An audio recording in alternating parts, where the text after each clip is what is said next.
Hello good morning guys. ನಾನು ನನ್ನ ಮಚ್ಚಂದಿರು ಎಲ್ಲರೂ ಗಾಡಿ ಎತ್ಕೊಂಡು ಯಲಹಂಕ ಹತ್ರ ಹೋದ್ರಿ. ಏನಕ್ಕಂದರೆ ಇಂಡಿಪೆಂಡೆನ್ಸ್ ಡೇ ರ್ಯಾಲಿ ಇತ್ತು ಅಂತ. ಅಲ್ಲಿ ಮಸ್ತಾಗಿತ್ತು. ಅಲ್ಲಿ ಹೋಗಿದ ತಕ್ಷಣ ನಮ್ಗೆ ಇಂಡಿಯಾ ಫ್ಲ್ಯಾಗ್ ಕೊಟ್ಟರು, ಗಾಡಿಗೆ ಕಟ್ಕೊಳ್ರಿ ಅಂತ. ನಾನು ನಮ್ಮ ಹುಡುಗರೆಲ್ಲರೂ ನಮ್ಮ ಕೆಂಪೇಗೌಡ್ರ ಹತ್ರ ಒಂದು ಫೋಟೋ ತೊಗೊಂಡು ಅದಾದಮೇಲೆ ನಮ್ಮ ವಿಶ್ವನಾಥ್ ಸರ್ ಅವ್ರು ಬಂದರು. ಅವ್ರು ಬಂದ ತಕ್ಷಣ ಜನ ಎಲ್ಲ ಸೇರ್ಕೊಂಡ್ಬಿಟ್ರು ಫುಲ್ಲು. ಅದಾದಮೇಲೆ ಕೆಂಪೇಗೌಡ್ರಿಗೆ ಒಂದು ಹಾರ ಹಾಕಿ ಅಲ್ಲಿ ಪೂಜೆ ಮಾಡಿ ಅವರು ವಿಶ್ವನಾಥ್ ಸರ್ ಅವರು ಒಂದು ಸ್ಪೀಚ್ ಕೊಟ್ಟರು. ನನಗಂತೂ ಹೆವಿ ಇಷ್ಟ ಅವ್ರ ಸ್ಪೀಚು, ಬಿಕಾಸ್ ಅವ್ರು ಹೆವಿ ಮೋಟಿವೇಶ್ನಲ್ ಆಗಿ ಕೊಡ್ತಾರೆ. MLA ಆದಾಗ ಮೊದಲು ಕೆಂಪೇಗೌಡರ ಹೆಸರಿನಲ್ಲೇ ಪ್ರಮಾಣ ವಚನ ತಗೊಂಡಿರೋದು ನಾನು. ಯಾವ MLA ತಗೊಂಡಿಲ್ಲ, ಮೊದಲ MLA. ಅದಾದಮೇಲೆ ನಮ್ಮ ವಿಶ್ವನಾಥ್ ಸರ್ ಅವರು ಭಾರತ್ ಮಾತಾಗೆ ಜೈಕಾರ ಮಾಡಿ ನಮ್ಮ ರ್ಯಾಲಿ ಸ್ಟಾರ್ಟ್ ಆಯಿತು.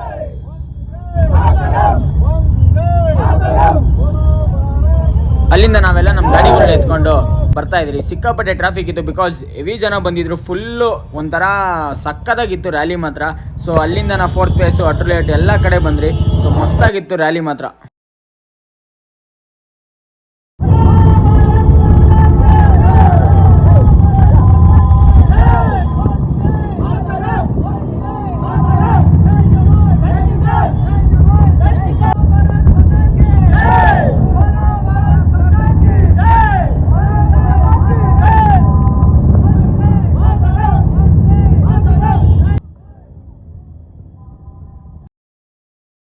ಸೊ ಲಾಸ್ಟಲ್ಲಿ ನಾವು ಸಂಭ್ರಮ ಹತ್ರ ಹೋಗಿ ನಮ್ಮ ಬಿಸಿಬೇಳೆ ಬೂಂದಿ ತಿನ್ಕೊಂಡು ನಾನು ಮನೆಗೆ ಬಂದೆ. Okay friends.